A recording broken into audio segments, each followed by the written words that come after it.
So yun po mga idol, no? Ay sa mapagpalang araw po sa inyong lahat. Brad Dudong Adventure po nagbabalik, no? Sa ngayon po magpapahinga po muna sana kami, no? Kasi medyo masama po yung pakiramdam namin at yun. Yun lumakad na si ano? Yan, nakikita nyo po yung tao na yun, no? Yung ano na, umuwi na siya, no? Siya po yung nag-report sa atin na ano, na may mga tao daw na umaaligid dito sa sitio nila, no? Kung natatandaan niyo po mga idol, ito po yung labasan. Yan. Yan po yung hanging bridge, no? Dito lang ako, bro, sa ano? Yan. May ano po dito sa gingan, pero sa patawid po ng ano, sa kabilang ano po, kabilang side wala na pong mga tanim na saging doon kasi delikado po sa mga ano, sa mga kalaban, no? Kaya parang kung nakikita niyo po, malaki po yung ano, yan, malaki po yung saging dito.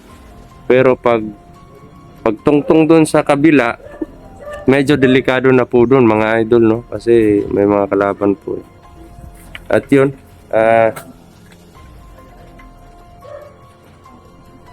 magsusorbe lang po kami kung kasi ito papunta ng bahay to itong location na to, kaya posibleng nasa bahay or yung namumuga doon sa bahay yung umaaligid dito. At sabi nila ang wangis daw is ano daw siya, na parang nakaitim daw lahat, tapos iba yung sombrero niya mga idol, no? Kaya kailangan po na anuhin namin, isusorbe, no? At isusure po namin kung anong klaseng mga tao yun, no? Kasi parang iba po yung pakiramdam ko sa nag-report sa amin, no? Dahil yung mawangis po na sinasabi niya is parang yun po yung mga tao na sinabi ko noon na parang delikado. Wag naman sana, no? At makikita po natin mamaya, pero susorbe lang po muna namin. Kung may makita man kami is kung kaya namin patayin papatayin namin, pero kung hindi kaya at iba yung datna namin doon atras muna kami at magpaplano, no? Kasi wala pa talaga sa kondisyon yung mga katawan namin mga idol. Kumbaga ito pong exploration namin ano lang po ito, emergency, no? Yan, kasama po natin ngayon si Maxton Vlog, si Dansoy Adventure, yan, si Jerome, yan, at si Boss Marvin, no? At andun naman po si Marlon. Yan, may ano na po siya, may cellphone. At yan. At yung i-upload niya po is ililink lang po namin sa inyo, no? Ililink lang po namin yung sa channel na kasi para ano naman. Yan. Yan, suportahan po natin. Marlon Adventure, no? Mga idol. Yan mga idol, no? Tahan po kami mga idol. So yun mga idol, no? Pagdating po namin doon, mag-on cam po tayo, no? Off cam lang po tayo saglit, no? So yun, kita-kita po sa karugtong ng video.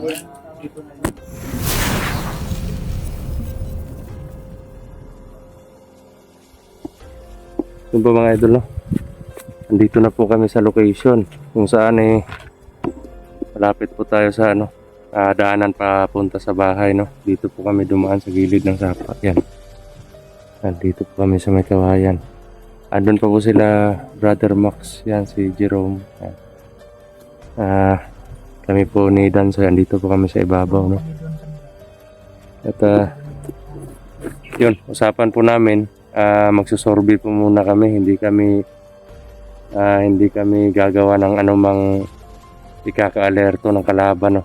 Kasi delikado po, baka may mga hostage dun sa ano may mga bihag dun sa bahay, no? At gusto rin po namin malaman kung anong klaseng mga kalaban or mga tao yung sinasabing parang umaaligid dun sa sitio, no? Kaya Bro, dandan lang tayo bro ah. Opo. Yun na, may ano na po, may cellphone po na pinahiram kay ano, kay Brother Marlon. No? Sana po supportan po natin yung channel niya po. No? Marlon Adventure po. Yan. Maxtom Vlog. Yan. Si Brother Jerome. Yan. Yan, Marvin.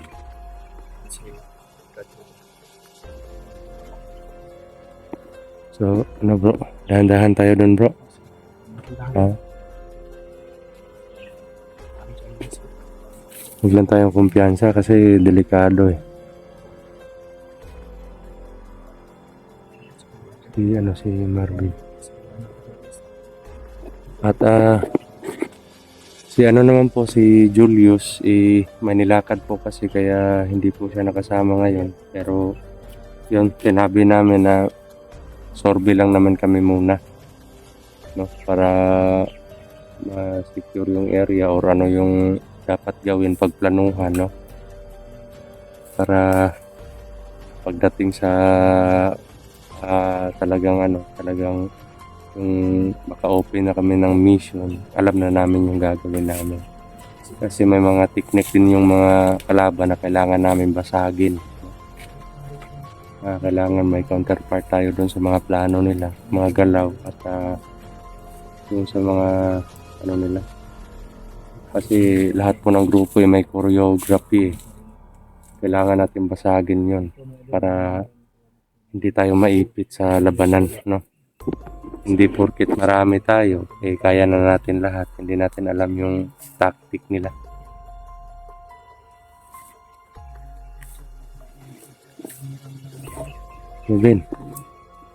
Marvin, dito tayo bro.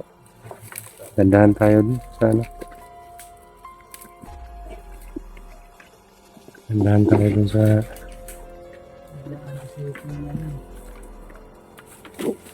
Tapa po. Sinasabi ko na nga ba eh. Tapa. Yan sa tapa na.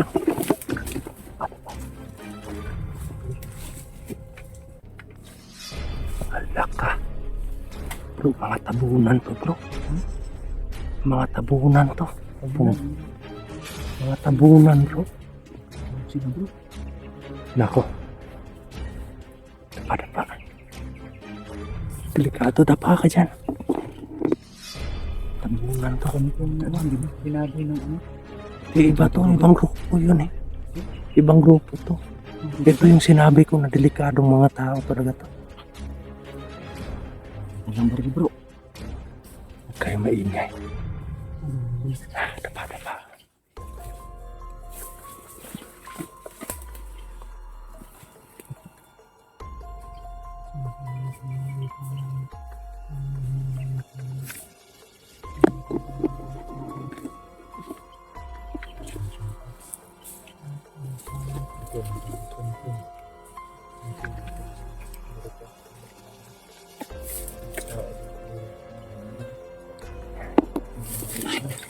Tama yung hinala ko bro. Sa tawag po namin sa kanila mga idol is bukot, no? Kung sa Tagalog is tabunan. Sino ko yung pinuno nito bro? Walang commander dyan sa kanila bro. Puro ano yan, kumbaga puro mga commander yan lahat. Delikado sila bro. Kaya nga hindi basta matatabla ng orasyon at bala yan. Susundan natin. Baka uuwi sila dun sa ano. Wala. Meet natin, huwag yung kalimutan ha.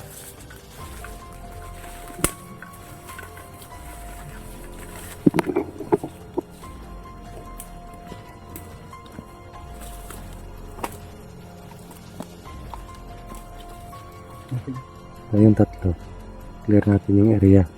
Tapos susunod sila. Ha, tara. Sige.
Ang tagal na Saan tayo ng sinyas yan?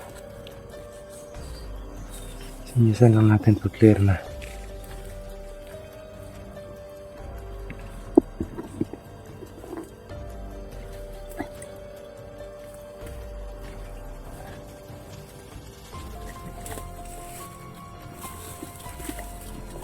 Dandahan lang.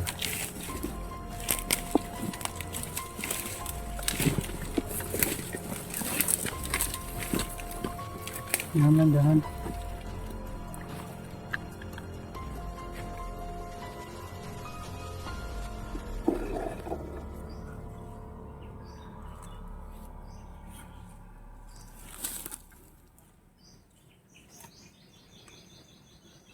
Naka-uniform mo siya. Naka-uniform mo. Oo nga eh. Puro ano yan eh. Kawaway pa. Puro Yan yung mga ano talaga nila bro. Yan yung mga sombrero talaga nila. Noon pa yan eh. Ibang kalaban natin hindi ko nakita na pag-ganyan po. Ngayon mo lang nakita yung gano'n. Bali mga high class yan sila. Matitigas yan bro na.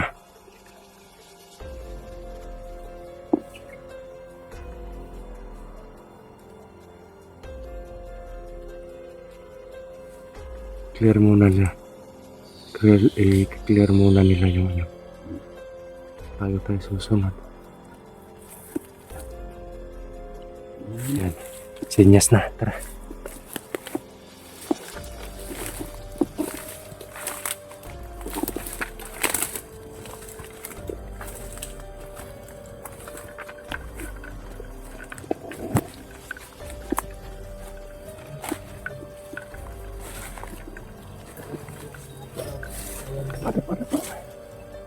Doon sa unahan.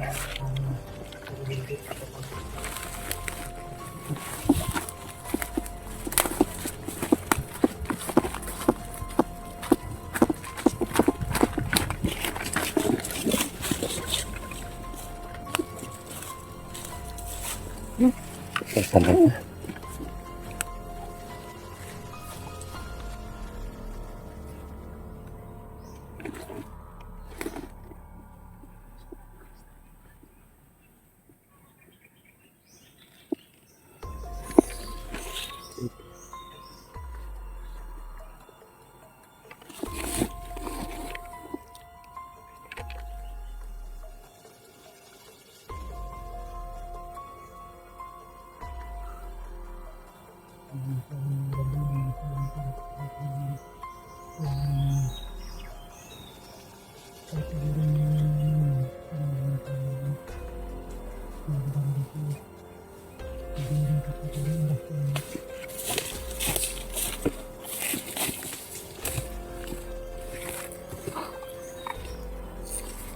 Grabe sobrang init ng katawan ko bro.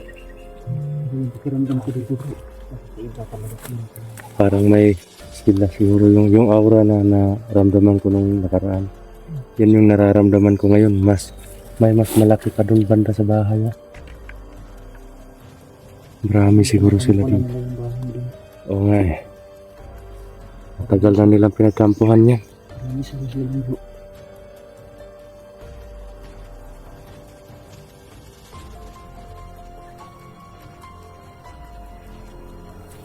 Sama siguro. Oo nga eh.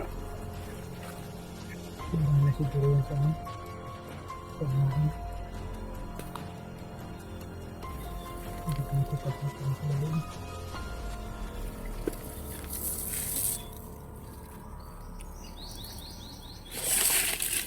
Hindi ko ito papasok sa amin.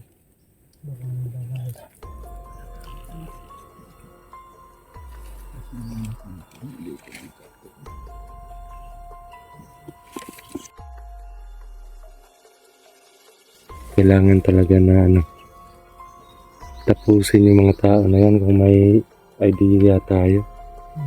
Kung ano yung pwede natin itong laban sa kanila kasi hindi natatablan ng bala yan doon. At hindi basta-basta nasasaktan sa orasyon yan. Pero pag ikaw yung natamaan ng orasyon nila, nako, walang commander yan. Puro mga commander kasi yan lahat. Siguro. Yan yung kasanggang dikit ni Turo noon. Parang nakatay yung cellphone ko. Yung mga tao na yan. Ha? Makita. Hmm?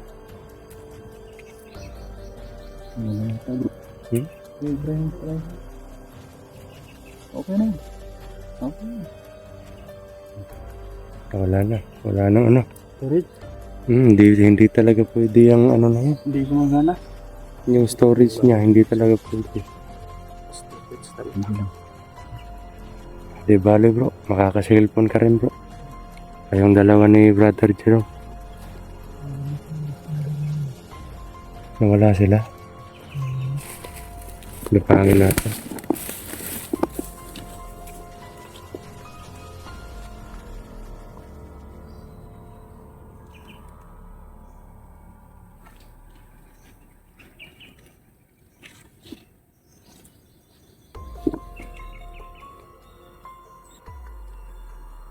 Bro, gapangin natin bro. Sige. Sundan natin.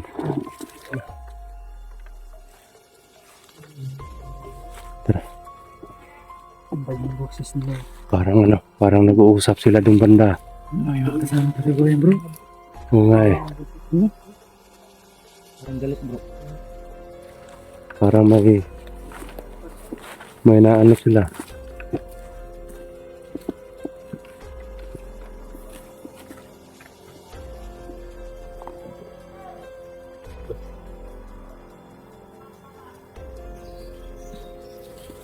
Parang ano.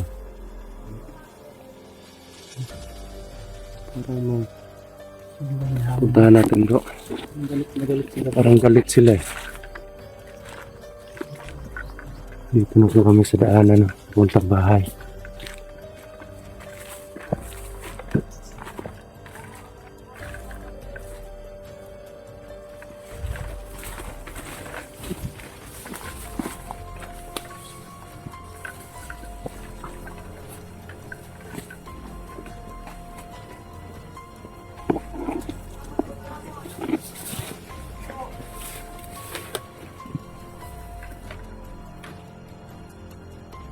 Saan banda yan?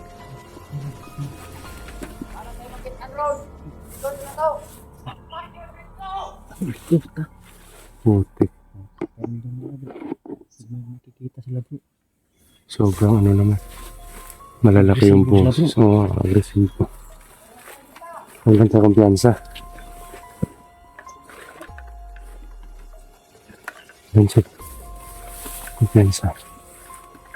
Alam. Saan sila pupunta? Hindi siya nandun. Yan lang tayo. Tara. Pag-aralan natin yung bawat galaw nila mga idol.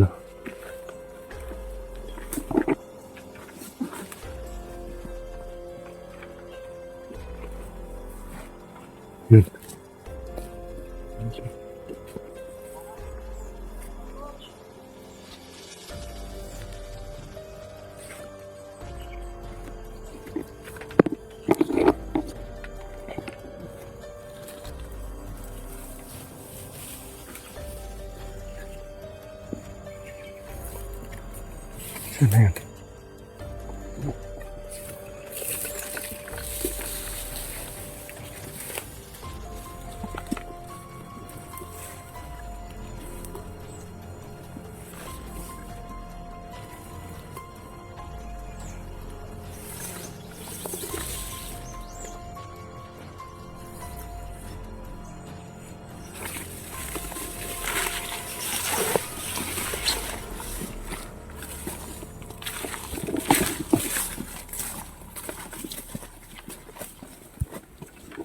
Saan na yun?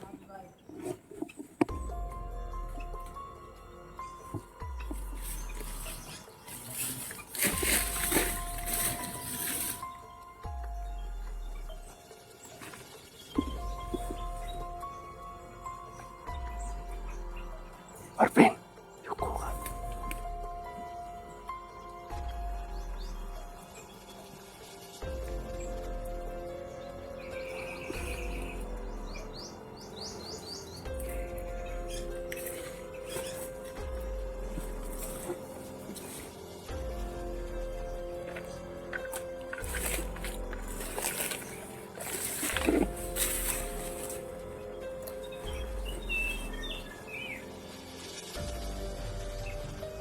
Grabe yung aura nila. Kahit yung aura lang nila parang mabibiyak na yung utak ko.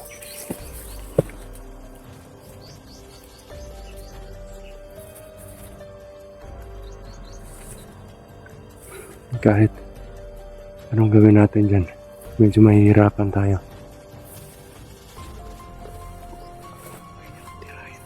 Oo nga eh.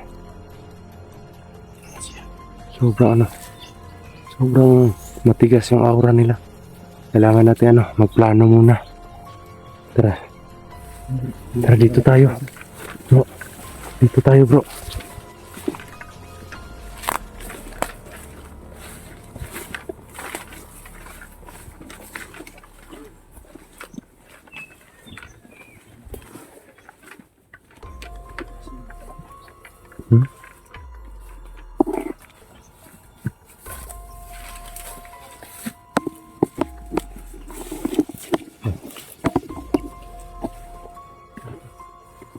Mga idol, no?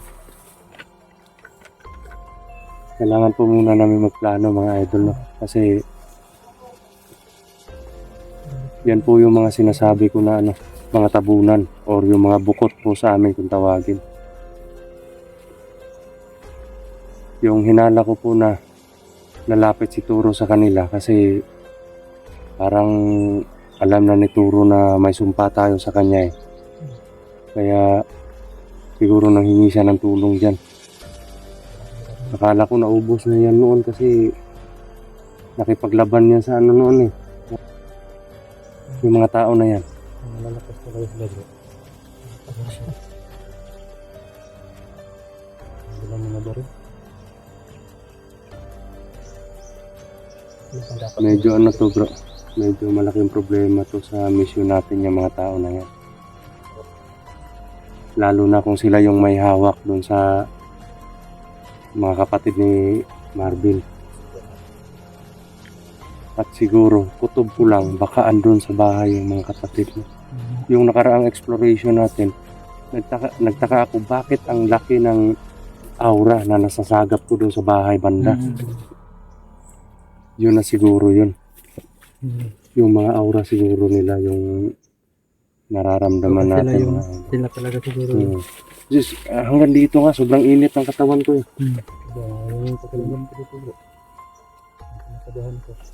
So ito na lang gawin natin, mag-off cam muna tayo para hindi matiktikan ng kalaban yung plano natin. So mga idol, no, kailangan po namin mag-off cam at magpaplano pa po kami kasi may mga katangian po yan na kailangan namin basagin. No? Delikado po talaga yung mga tao na yun, mga idol. Sunda-sunda talaga namin sila para makadetect na sa amin. Kaya yun, on cam lang po tayo mamaya, no, mga idol.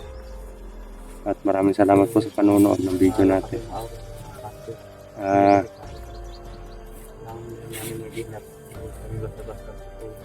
Grabe, medyo masama pa nga yung pakiramdam natin. Andito na naman tayo sa hindi natin pwede na pabayaan na lang tong lugar na to kasi baka andun yung kapatid mo, mga kapatid mo, Marvin. Kaya laban tayo pero gagawa tayo ng strategy na epektibo talaga. Oo, hindi pwede na padalos-dalos tayo. Totoo naman na may mga katangian tayo pero sa palagay ko hindi uubra sa kanila. May pamilya pa tayo. Oo nga. Okay lang sana yung mga tauhan ni Turo kasi medyo kakayanin pa natin yun. Pero yun, nako, bawat isa sa kanila katangian ng mga commander yan bro. Kaya kailangan natin magplano muna. So yun mga idol, no? Kailangan po namin magplano ng isang hakbang na safety kami at tuluyan ng yung mga kalaban. No? So yun, ingat po kayo palagi mga idol. God bless po.